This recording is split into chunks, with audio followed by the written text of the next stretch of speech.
So si Hagor na nga turog. Bo lang. Sus adiliwat. Sus.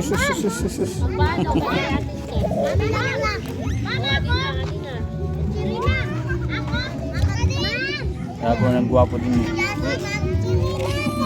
Ano nga turog ko man Hagor. Nakikitan tayo kung napiyong ka man. Uy, kaya rin yung guwapo yun.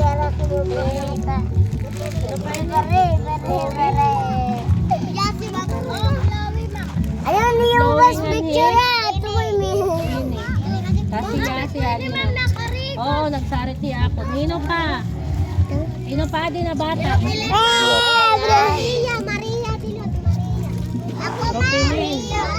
Maria.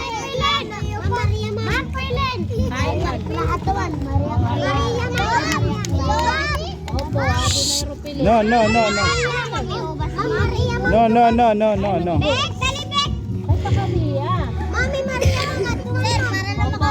Okay, ay lalagme-memorize. Pera.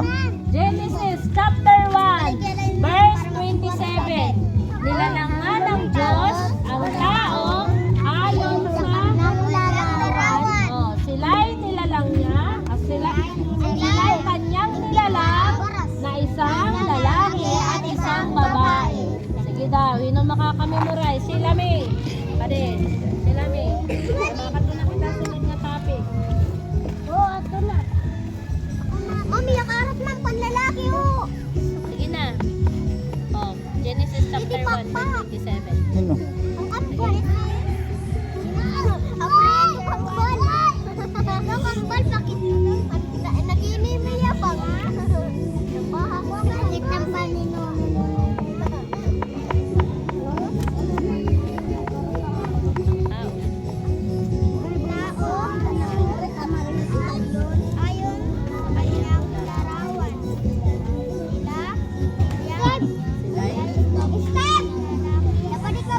Okay, palakpakan naman natin si Ate Silame. Kuya Andro.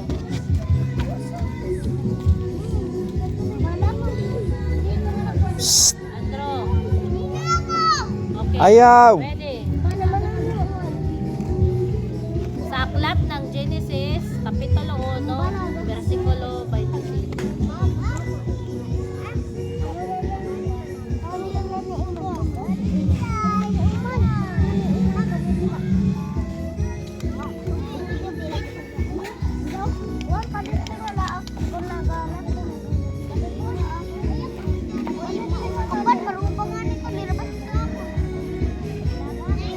Okay, palakpakan natin si Kuya Andro.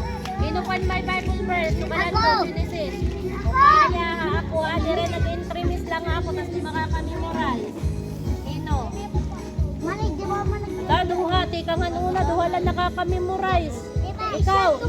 Mami, Umaarang ka na. Sa aklat ng Genesis. At sige na. Oh, yan pwesto. At man lingkuran niyo sa. Agor, di ba maarang ka yan to? Genesis chapter 1, verse 27. Nilalangan ng Diyos lahat ng Lahat ng ito ay pag-aari. Ang anak niya. nilikha niya tayo. Para maging anak niya. Oo, memorize niya ini kanina. Otro, Hagor. We Hagor and very good ngayon ini. Diba, nasa rin dito ginawa ng Diyos.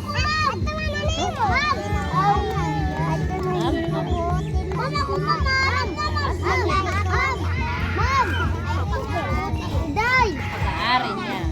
Nilikha niya tayo para. Okay, palakpakan naman natin si Hagor.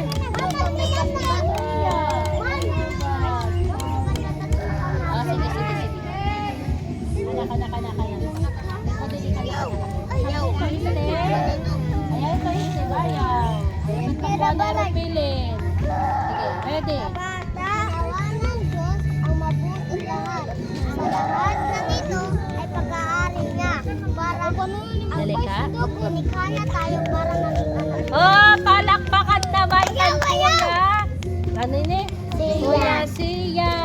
Siyan lang dati ngayon, ini. Ano sa naman? Ang Genesis chapter 1 verse 27 na. Awi hagorn itong dati ito hagorn. Tao, ayon sa kanyang larawan. Sila'y kanyang nilalang na isang lalaki at babae. O sige, ito na. Ini, Chloe. Memorize din memorize. Memorize. Andrew. Renje, ikaw naman. Genesis chapter 1 verse 27. Ano? Juan, ito naman ni Rading. Sige na. Kaya mo yan. Ikaw na, Genesis chapter 1 verse 27. Ikaw. Kaya mo yan, kadi Yasi. Madali na mag-memorize ka na, kadi tutustuhan. Kaya Yasi, masaring ka. Nilalangan ng Diyos. Nilalangan ng Diyos ang tao ayon sa kanyang larawan. Sila'y kanyang nilalang na isang lalaki at isang babae.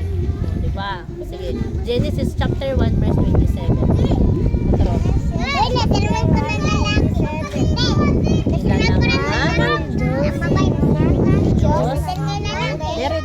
Nilalangan ng Diyos ang tao ayon sa kanyang larawan.